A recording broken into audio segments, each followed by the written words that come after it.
let me unmute that. Let me unmute that. Well, if Discord's not. There we go. Hello, everybody out there in Twitch land. It is September 19th. It's Monday, September 19th, 2022. Hope you had a great start to the week. We're doing something new tonight. We're trying something new, and I got a special guest with me. He's going to be my co-host for this. This is a vodcast. We're going to be doing something a little bit different, and if it gets a good enough reception, we will make it hopefully a weekly thing, depending on what Mahky's schedule's like. This is the Anything Goes Vodcast. It's a different type of vodcast where we talk about anything and everything that we can think of. And or all of it. All of it, except politics. That's off limits. It's completely off limits. I don't want to bring any of that here. We don't like that. Exactly. That's not what this is about. No. And sitting next to me, well, not really sitting next to me, but next to me here on the screen, on my immediate left, right, depending on how you look at it, my co-host, the Dudes and Belts' very own Masshole himself, my good friend, Mr. MahkyPinz.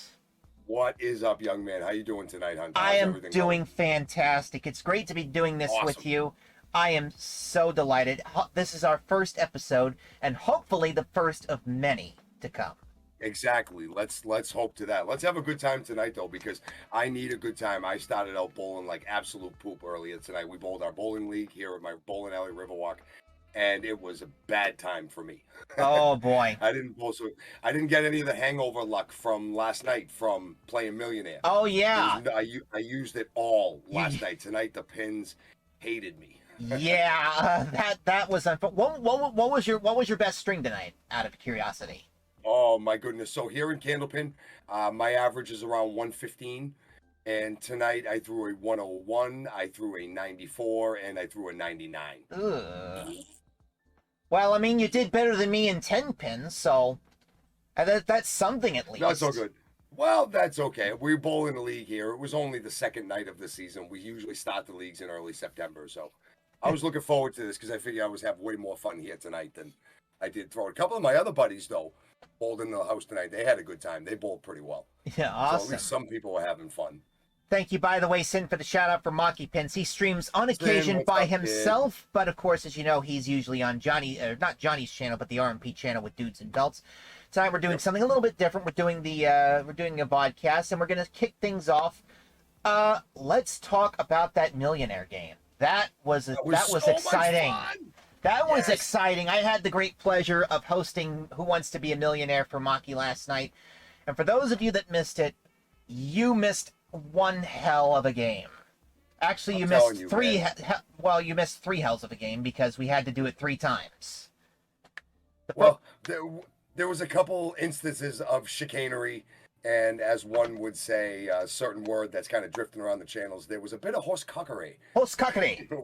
with horse cockery with a few of the questions. So we after we got everything settled, we started a fresh game. And 0 to the million. The faithful was so awesome. Chat was so awesome to me last night. Jen, Sin, and Game Bunny were the best. We had such a good time hanging out and hearing your channel last night, Hunter. It was such a fun time. I enjoyed it. Well, I said before I revealed the $1 million answer that one of my dream guests to come on the Millionaire Show would be you and everybody from Dudes and Belts. I knew I couldn't get you all on at once.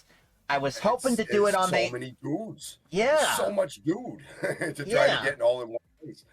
But to at least get one of the dudes on the show, and out of all of them, the Masshole himself, who we have gotten along so well ever since we started. Yes, since I started watching Dudes and Belts and interacting with the chat. It was an honor, and it was an even bigger honor to write you out the check for the $1 million. Only the second time it's ever been Only the second time it's ever happened.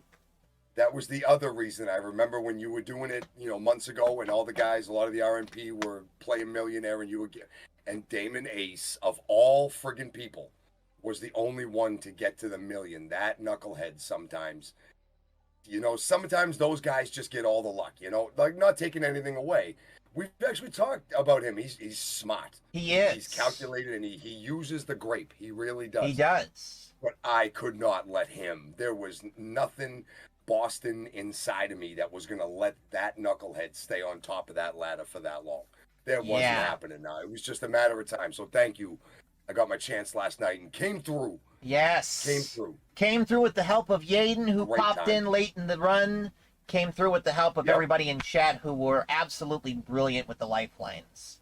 The ladies were the best last night. And best. not to toot my own horn, but I did help And a little bit. you checked in. You kept me going in the live too when I had to ask the host one. Yeah. And you came up with the answer that I had actually discounted first. Yeah. To be honest, that was that freeze-dried blood plasma. Yeah. Yeah.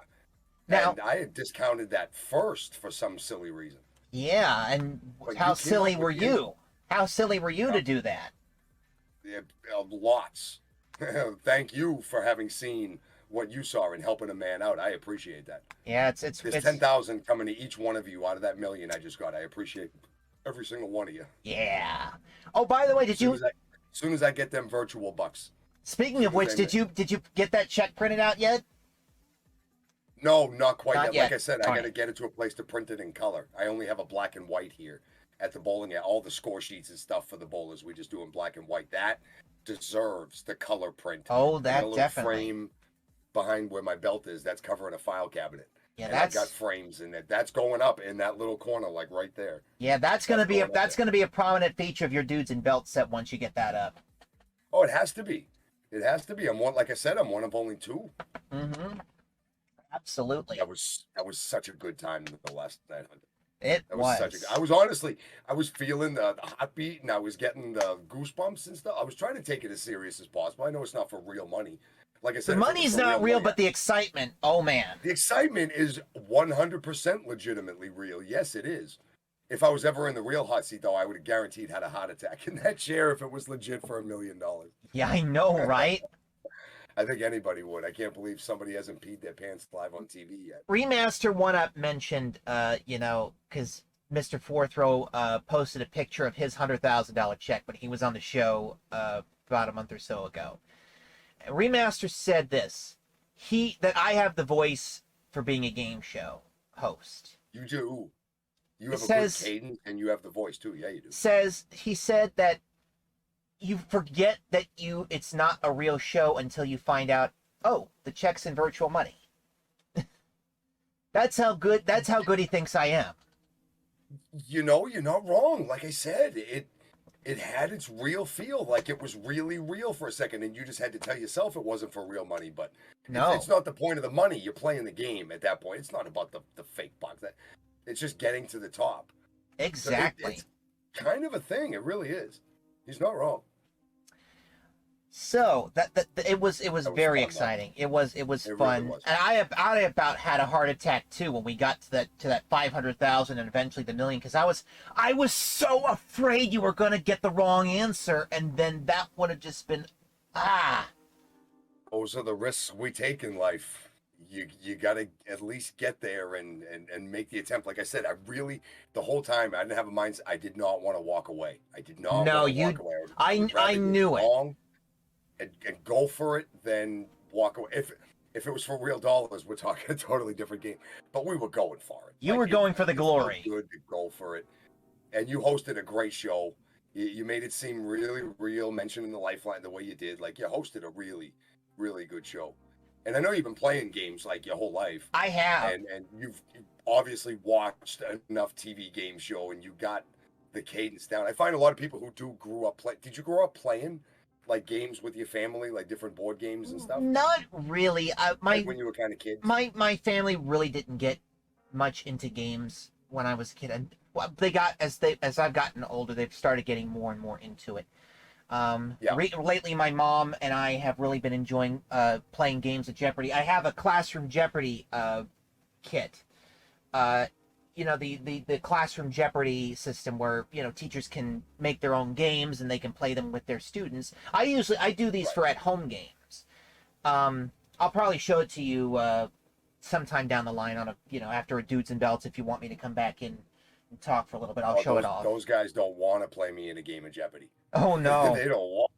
No. But yeah, definitely no. Maybe we'll check it out one of these nights. Yeah, definitely. But yeah, I have been playing games ever since I can remember. I think I was like 3 or 4 years old when I got my first board game. I remember the first regular board game that I got and the first game show board game that I got, because I am not just your typical board game collector. I have home versions of different television game shows. Okay, yeah. So I remember the first board game I ever got was a copy of Outburst. And I didn't know how to play it back then because I was 4 years old. I didn't know, what is this thing? How do you do this? What is this thing in a box that you...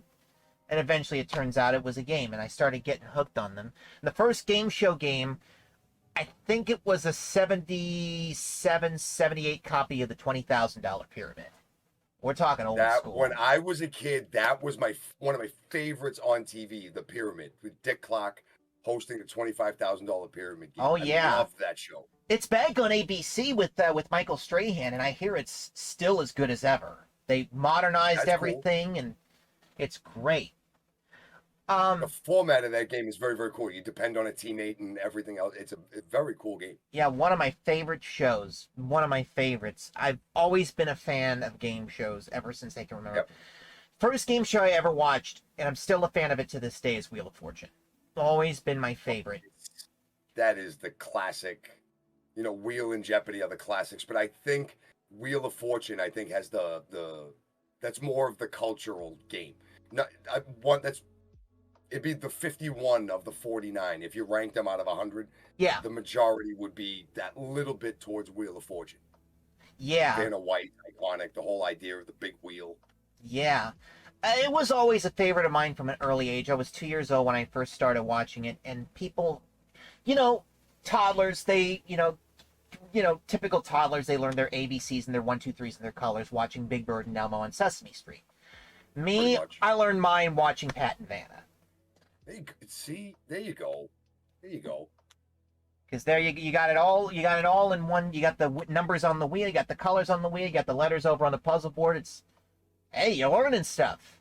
As a 2-year-old, it was entrancing.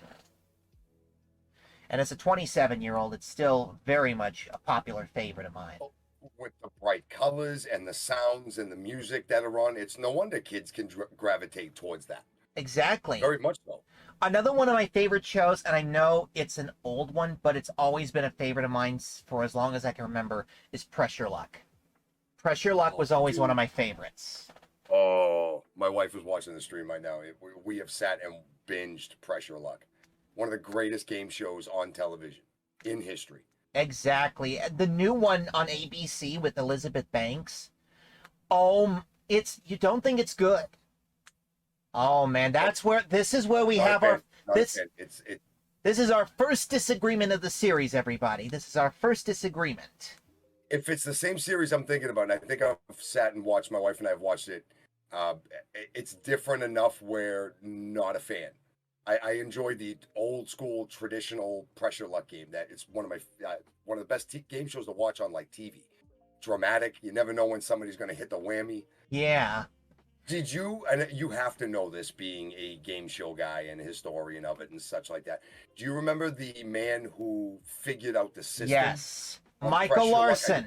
Michael Larson. An ice cream driver from Ohio. He remembered it was one of the patterns was 212194.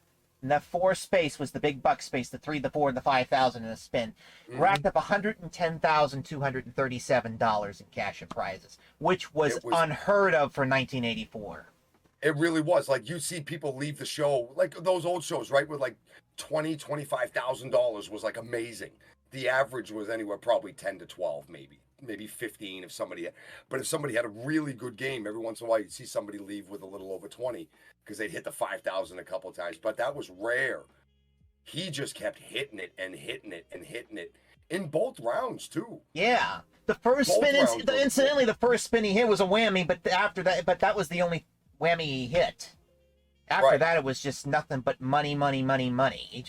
The big one and the spin. Yeah. The big one and the spin. The 3, the 4, the 5, and then he found another pattern where on I think it was square 8.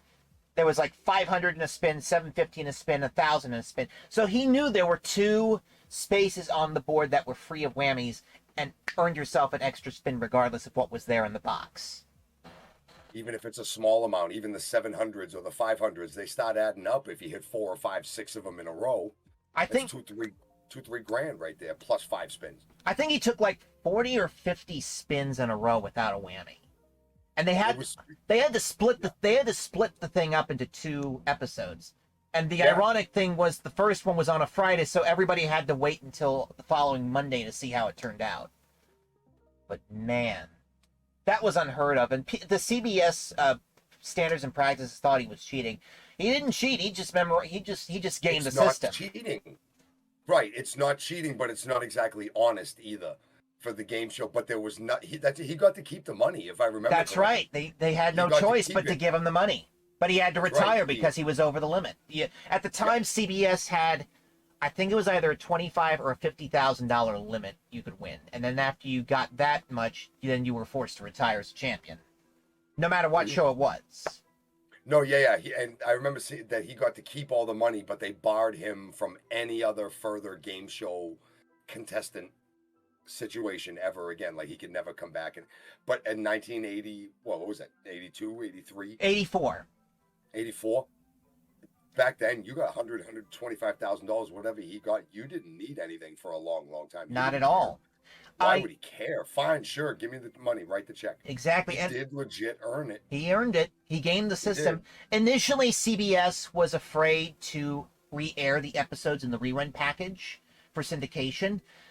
It wasn't until, I want to say either 2002 or 2003, GSN did a documentary all about it called Big Bucks, the Pressure Luck Scandal, and that's when they aired it again.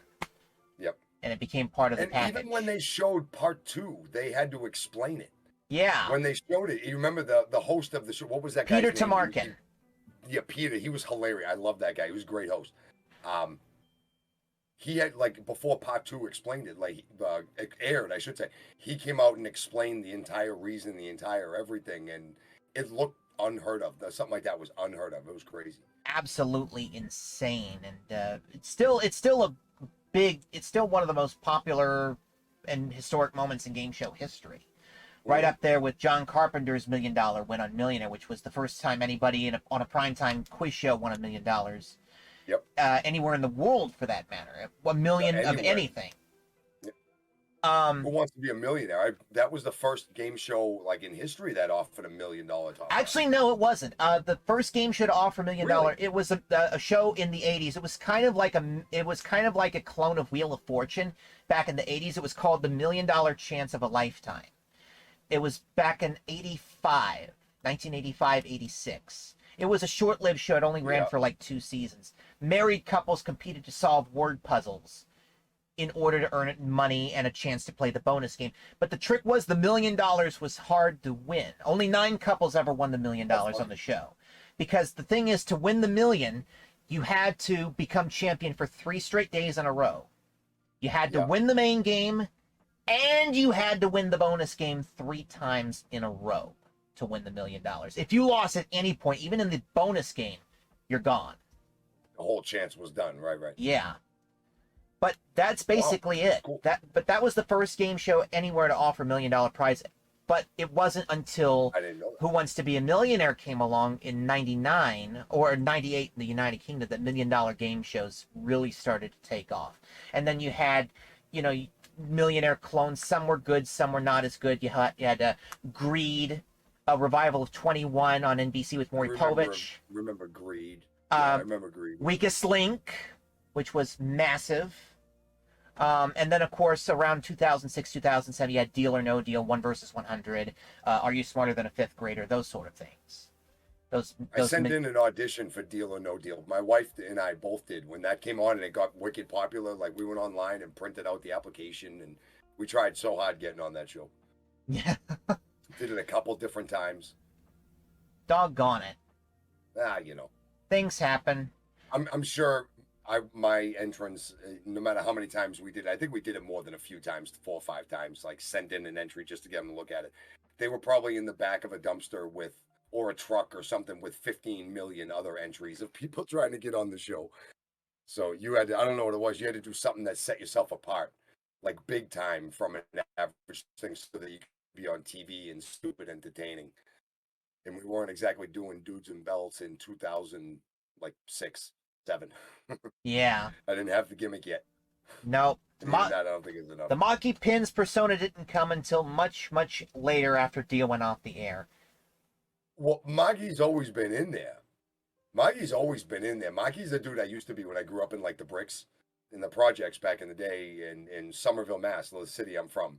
I grew up in an apartment complex and such, and oh yeah, no, that was a lot of what I used to be. But as you grow up, you kind of learn when to tone it back and just different things. Mahky's just what happens if the dude grew up to 40 years old and never knew how to tone it down. Just Exactly. kind of screamed and yelled and just, yeah, that's the whole thing. Watch my slippers, Mahky's. Thank you, slippers. Yeah, I really never had a persona. I was just like, I was always kind of like the introvert extrovert kind of guy who was always shy, but always had the gift to gab. I was always antisocial for a little bit, but when I got around like 8 or 9 years old, I started talking to people I didn't know. People say I should start a primetime or daytime talk show or something. I'm just like, no. You wouldn't want to see my ugly face behind a desk talking to celebrities. That's no, that's not what it's about. It's, everybody has their own thing. Whether you're introvert, extrovert, you like to go out and do crazy things, or you like to stay at home and read a bunch of books and hang with yourself. There's nothing wrong with any of it. The cool thing is about like the live streaming is you can kind of be your extra self. You could get that little piece out that you need to, if you have it, that can help you get a little bit more comfortable with it, but still be in the confines of the comforts of like your own area. What makes you you. Exactly. And it just helps you to bring out maybe a little extra out of yourself, and you learn, oh, well, shit, I didn't know that was in there, but I guess it is. It's all right. And then you build some confidence and keep going. That's important. And that's important too. And we can all do that here. That's what's made it easy. We can all become more friends with each other, and we can all just do like our own thing, but be comfortable with who we are doing it. And by the way, thank you, Slippers. Hunter is eternal too. Yes. All right. Let's delve into a different topic because I think we're about 20 minutes into the show already.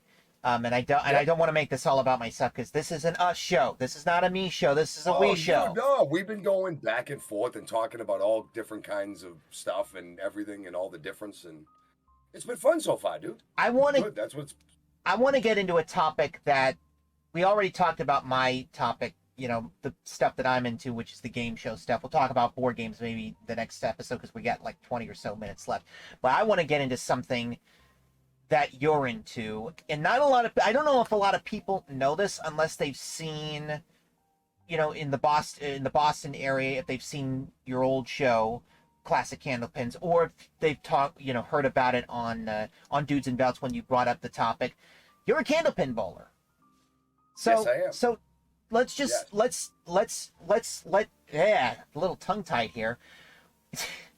First show jitters, everybody. Why don't you tell us exactly what it is? I know there may be a few people who know, but for those who are unaware what candlepin bowling is, explain. So it's basically just a variation. There's all kinds of variations around the world and around the country of like bowling, what people know as bowling, right? You get the big ball and the big pins, you throw it down the lane. Mm-hmm. Well, in different areas, there's different forms of bowling. I live in Boston, or just north of Boston, actually, and there's this variation of bowling.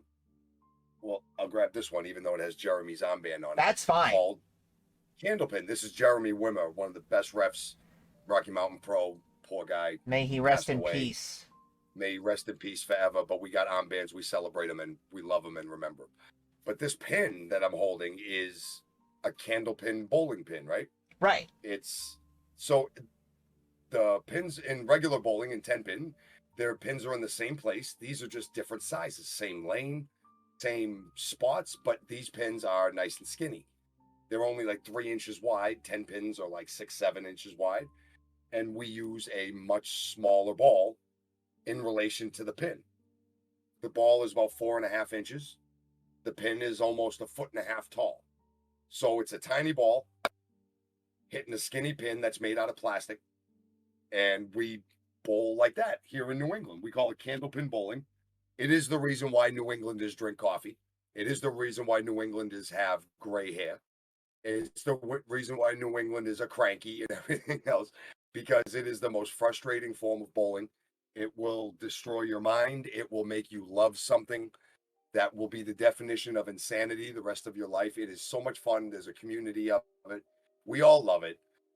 There's leagues and stuff. It's just like big ball bowling, parties for kids, leagues for better bowlers, pro leagues. I actually do bowl professionally. Been on TV. I ran a bowling show. I do run a bowling alley. It's not That's a right. gimmick. That's legit. I met my wife. She's also a pro bowler. My kids bowl. Um, it's like ingrained in my life. Like we all have a thing that we do or love like the absolute most that helped make us who we are. And candlepin bowling brought me here in life. And I absolutely love it. There's so much YouTube of it. Go check it out. There's different bowlers. There's different people. There's so many different bowling alleys. It's been around New England. It's actually been around for almost 200 years now. It was like mid 1800s that the first bowling alley started popping up in places. And it's been around a very, very long time. Yeah. And there's, like I said, there's a culture of us. There's friends and the areas. This bowling alley is better than that bowling alley, and these bowlers are better than those bowlers. It's a whole thing, and we love it and we live it. And it's good because I'm really, as much as I love sports and being athletic and doing things in my life, I'm not the biggest dude, right? Like I'm like a 5'8", 5'9".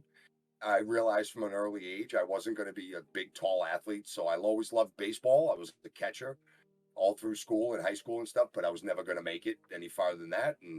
But in bowling, I found a sport that I can stay competitive and a professional at now for over 20 years. And meeting all my buds, Johnny, professional bowler also, Johnny Death Drop, Sunday Night Savior, Sunday Night Savior, Triple I, Coastal. We all met each other through professional bowling, and there's a whole bunch. There's a couple hundred more of us that travel to the tournaments monthly and bowl leagues with each other and bet money against each other and have a good time. It's our, yeah, wicked. It's our like professional sport. You know, the crazy guys go play football and baseball, and well, they're not really crazy, but they make it. We don't make millions of dollars. We don't even make thousands. We barely make hundreds. Sometimes when we go to tournaments and play against each other, but yeah, it's really, really fun. Now you mentioned you used to run a television show. I believe a lot of the episodes are still up on YouTube because, and I really shouldn't say believe because I know because we've talked about this last night while we were just talking after Dudes and Belts. I was watching your show Classic Candlepins, and I mentioned that you need to revive it. I'm not trying to pressure you, but that needs to come back because that's been a fun show for me to watch. And we had a good time making it. It was a good show. There was a lot of really good bowlers on it. I had an opportunity where I own a bowling alley to put a show on YouTube, and we produced it. And, you know, we made it, and we had guys come qualify, and we did ladies shows where the ladies came and qualified, and we ran it for a couple years. That was years ago, though. That was when the bowling alley was just kind of, we had just been around for a couple years and needed, you know, we turned it into something that got a lot more of the pros into the bowling alley. This was like what started getting a lot of people into the lanes. We're now at a point where it's so busy during the week that I would actually hurt my business to shut down and make a show again. My bowling alley only has 8 lanes. It's a small little rustic place from like the 40s. Mm-hmm. And at this point, people have come in and it's busy more often than it's not. So I wouldn't, that was one of the main reasons why we stopped was because the place just really started getting busy again. Yeah.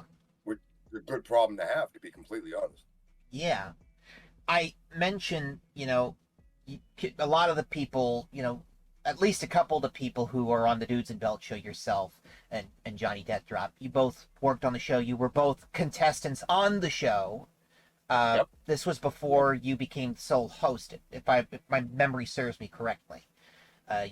You were a champion on the show before you became the host.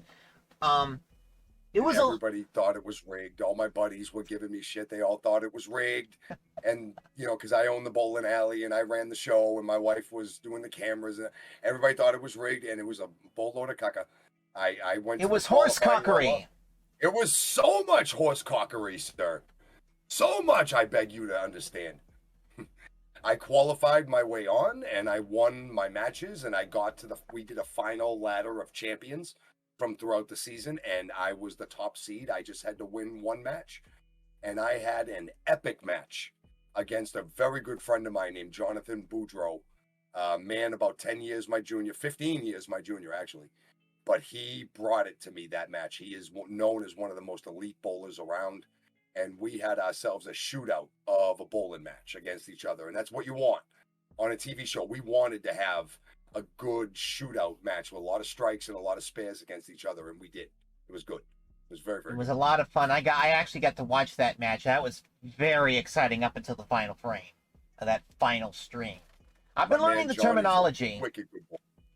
I've been learning the terminology ever since watching Classic Candlepins, because I mentioned this before. I may have mentioned this at least 2 or 3 times before in the dudes chat. May have mentioned this maybe a time or two when I was in the Discord doing the trivia segment. For those who don't know, when they do Dudes and Belts, I usually pop in towards the end of the show and give the Dudes and Belts a test of knowledge with wrestling trivia and whatnot. But I mentioned that one of my bucket list items was not only to visit RMP, because they're affiliated with Rocky Mountain Pro in Colorado, to visit and see an RMP show. I wanted to come to the Boston area, specifically Amesbury, where you have your bowling alley, and drop by the bowling alley and have a Dudes and Belts meet up and play a few strings of bowling with you and the dudes. That would be a fabulous dream come true. I think we could absolutely make that happen. If you were coming up here to the Boston area, the only one, Coastal lives a few hours, even still north of me here. Way up there on the east coast of Maine. Way up there on the east coast of Maine. Johnny's not fooling when he says that. Coastal lives way up there. But the rest of the 4 of us live relatively close, within about half hour, I would say, of the bowling alley, which here in New England, a half hours away is really not that far. I mean, some people say a half hour. Gee, yeah, keep going, guys. But no, everything's in time. We don't even measure by miles around. Yeah, I know. It's 20 minutes away. You're good. I know Sunday recently moved to New Hampshire, which is still relatively close to the Boston area and the bowling alley and all of that jazz. It is. Actually, Sunday moved to just within about, I think, 5-6 miles of me, 5-10 minutes away from me, where I live. Because I actually do live in southern New Hampshire myself. Oh. But on the border town of Massachusetts. So it's still close enough where, trust me, I'm still a Mass guy.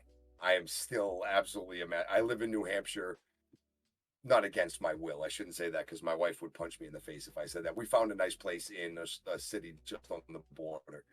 And, but no, I'll be a Masshole till the day I die. Absolutely. Till the day I die, there will be no New Hampshire in me whatsoever. I don't even know what they do in New Hampshire. Masshole is not just a nickname. It is a way of life for MahkyPinz. It is the way forward in my life. There is horsecockery, and if you go the other way, there's massholery. There you go. I take a right on the massholery. But yeah, no. Between all of us, if you ever made it up here, we would absolutely find a way to get here. Take a nice picture. We'd sign it up. Oh yeah, absolutely. Hell yeah. And if you come to Boston, like I said, it's about a half hour north of Boston where I am at. It's really not that bad. Masshole. Not bad. Exactly. Slippers over here speaking truth. Now we only have I want to say we only have 7 or so minutes, because I know we were planning on doing a first show for 40 minutes or so. We may increase it to an hour. So the reason why we were going to do an hour, but Mahky ran into a few things, so we kind of started late. But that's okay. These things happen. Curveballs happen. Computers are fantastic. So we have leagues at my bowling alley. Obviously here, you need leagues. You need people coming in every night and stuff. And the league that starts up tomorrow night, I was inputting all of the bowlers' informations and stuff so that all their paperwork is ready on the table, because the only computerized thing I have is my desktop here. Otherwise, we have, even our score sheets out of the lanes are pencil and paper.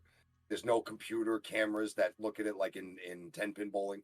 It's a wicked blast from the past. Check it out, Riverwalk Lanes. Look it up on Facebook. Riverwalklanes.com. I'm sorry if you don't mind if I plug the bowling Sure. show. This is our show, not my show. This is our show. You go ahead. Right here at Riverwalk Lanes in Amesbury. I got to get my Mick Foley plug in for the night. There we go. There's the website. Thank you, sir. That's piss. I appreciate it. Actually, Absolutely. the website sucks. there's a story behind that too. Company I made the website through was the old cable company around here. They lost the contract to host the domain, and I need access to I can't even access my own website because the company that used to host it is out of business. I haven't been able to access it for like 6 years. Oh no! To be honest, it hasn't been updated. You may have to start a new one for all we know. I'm probably gonna have to. I fought with because Comcast had it's a long story. Comcast cable completely sucks. They're the absolute worst in history. But yeah, check us out on Facebook. We do a lot more on Absolutely. Facebook. I put pictures up on Instagram and things. Speaking of Instagram, by the way, River Walk Lanes does follow me on Instagram, so that is wicked pissa. I'm learning the Boston. I'm trying to incorporate some of the Boston vernacular into my vocabulary. So, oh man, but that's great. Follow them on Facebook. I believe they have blocking you, Jen. I'm sorry, Hunter. I don't mean to interrupt you. No problem. I think she means the website. It's been a train wreck of fighting back and forth with those knuckleheads for a couple years now, anyway. Because we didn't change our prices and we didn't change too much for a long time. So I didn't have to put any new pictures up, and I didn't have to change specials or whatever. But we went through a little overhaul not long ago, and I was trying to, by that I mean a couple years ago. We tried to go through all that, and there is nothing. I have no access, and I'm getting shut out of it at every turn. So I'm gonna have to make a new one somewhere else. That'll be another. That's like list number 836 on the things to do list. I'll get to it. But for now, the Facebook and the Instagram, I appreciate it. Absolutely. I should follow you and the thing on Facebook, the bowling alley. I'm getting a little tongue tie here. I think I might be following you. I'm 40. I do most of my shit on Facebook. All right. I think I might have sent. Just missed the Instagram curve. Just missed it. I think I might have sent you something on Facebook. I don't know if I did. I'll have to check. I have to follow the Riverwalk Lanes though. But yeah, it's a great place from what I've heard. I've seen pictures of it, pictures of the before and after with the remodel that you had in 2020 with the pandemic. My God, it looks absolutely incredible. We were going to do that remodel anyway, to be completely honest, even though the pandemic and all that stuff put a kibosh on everything in like March.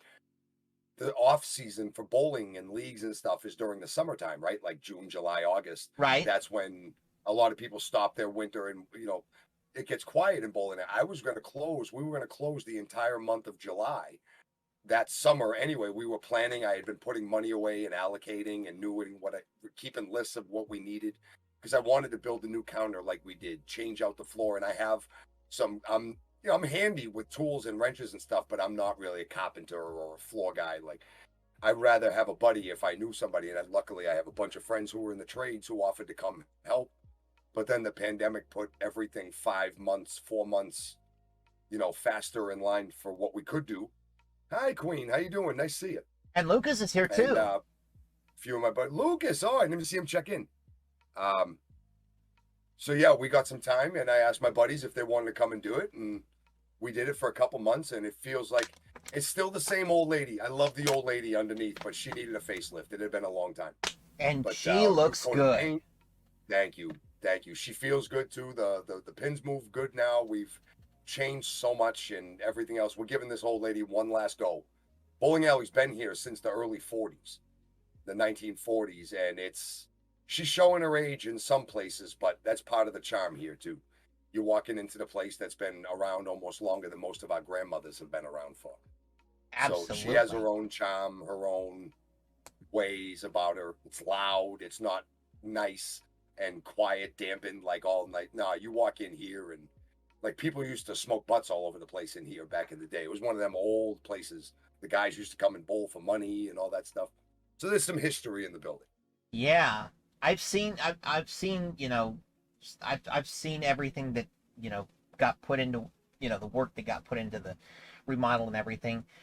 That's one of the places I want to go. I want to go to the Riverwalk Lanes. I want to go to the bar from Cheers. I know it doesn't look the same as the television show, but I still want to take you and the dudes for a drink. It's still the iconic place where it was like the whole show came from. It's called the Bull and Finch Pub on Faneuil Hall in Boston that they made Cheers. It was actually a lot of the people at the Bull and Finch were the people represented like in Cheers, and then there is a Cheers in Boston. It was made to look like the TV show, but the place that's actually Cheers is based on is that Bull and Finch Pub. But it doesn't matter. We can still absolutely go in there. We'll take you in. You'll check it out. Absolutely. It's a really good time. And Faneuil Hall is like the historic center of Boston. You are not far from the State House. You are not far from all the battle greens from the Revolutionary War and different things, and the whole waterfront in downtown Boston. We'll take you around. We'll show you a few of the sites. We'll have you saying "wicked pisser" the right way in no time. No, we won't even have to be like. I'm sort of saying, dude, we'll have you around for an afternoon. We'll have you doing it right in no time. Absolutely. No time I'm still trying to incorporate as much of the Boston vernacular as I can. It comes from listening and watching the Dudes in Belt show for 2 years plus, going on 3. Even going back as far as the crungy intro days. I know I had to bring it up, but I had to bring it up because we're crungy intros, Jesus. If you know, you know. I'm not going to even tell the story. I'll let the dudes tell the story on an anniversary show or something. Right now, I'm looking at the time. I think we just about crossed the 40-minute mark, didn't we? I mean, dude, this has been really, really fun. This has been a really good time just sitting down and kind of chewing the fat. Like I said, I needed something like this. I bowled like poop earlier. So afterwards, me and my buddies were talking, and I had this to look forward to. And then the Speed League, I was trying to tell you, I was inputting the league, and nothing was working right. It's a new program that we got. It's a pain in the butt, having the computer keeping track. But it's a lot easier than doing pencil and paper in a notebook. Keep score on pencil and paper, but I got to do the stats in the computer. And of course, that was fighting with me. Technology's great when it works. When it doesn't, it is just you just want to take your computer and just sling it across the wall or something. I hate this thing. Well, no, dude, this was wicked fun. I'm really glad I got to come on and do this here tonight. We'll talk during the week about next week. Absolutely. Well, I really want to make this. I really want to make this a weekly thing because I've always wanted to do something like this. I always wanted to do it with someone who I can bounce, conversations and ideas off with. I'm so glad that I asked you. I was afraid to ask you at first because I was fully expecting you to say no. I'm busy. The bowling alley's busy and everything. I'm surprised that you actually wanted to do this. I really am. Well, surprise. No, it was really fun, man. At time after I close next week, we'll be able to actually go a little bit earlier. Great. So that would be good. I won't have to input any more stuff in the computer. It'll already be done. Awesome. So we can go a little earlier. We'll probably go on next week. Yeah. Let's do it next week. We'll go on like 10:30. We'll go on a half hour earlier, and we'll have some more time. Absolutely. Thank you, Lucas. It's always a great time. It is always a great pleasure. I'm actually going to highlight this whole segment of the stream and then put it up. I do have a YouTube channel. I don't use it very often, but I'm probably going to start putting up the vodcasts on the YouTube and stuff. Why not? That's what it's there for. Sure. Exactly. Before we close out this portion, because I'm going to go into games for just a little bit. Mahky, you have the floor. I'm going to let you plug whatever it is you want to plug. So, the bowling alley is Riverwalk Lanes. Don't use .com because my website is complete janky butt.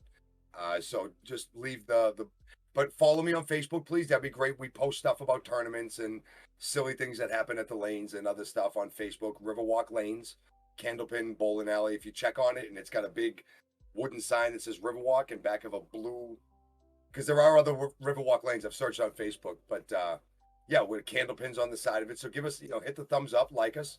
I put posts out on Instagram here and there. And if you want to hit me up personally, Twitter or other places, it's MahkyPinz with a Z. With a Z. Everywhere except Twitch. Twitch is the S. Yeah, that's right there below you. I lost the damn password to the S account on Twitch from a long time ago when I made MahkyPinz with a Z. I messed up, so I had to remake it with an S. But everywhere else, it's with a Z, so... Absolutely. If you have any questions, anything else? Chat was cool tonight. Everybody's saying nice things. Loved having to do this. This was really fun tonight. By the way, I should plug one more thing. I should plug. Something else that you work on. Tuesdays. Actually, real quick. Yeah. Real quick. Lucas asked a question. No, Lucas, it's a candlepin only bowling alley. Here in New England, 10-pin isn't as popular or as widespread. It's mostly candlepin. There are some that have a little bit of both, but back when they made this building, that was unheard of. So yeah, it's just a small little 8-lane candlepin bowling alley. Now, one more thing. And yes. Go ahead. Sorry. No, I was going to say you were about to plug Dudes and Belts. I was about to do that. Yes, Tuesday nights is Dudes and Belts Recharge. That comes on after Charged. As a matter of fact, he's gonna be on tomorrow night with Coastal Crusader and the Great Hoff for the watch along for episode. I think this is 307, 308. The 308. I think this is 308. I think last week was 307. I'm not maybe sure. I'm one off. I don't know. I know it's somewhere in that area. And then afterwards, Lucas is talking about He'll Have to Learn Candlepin.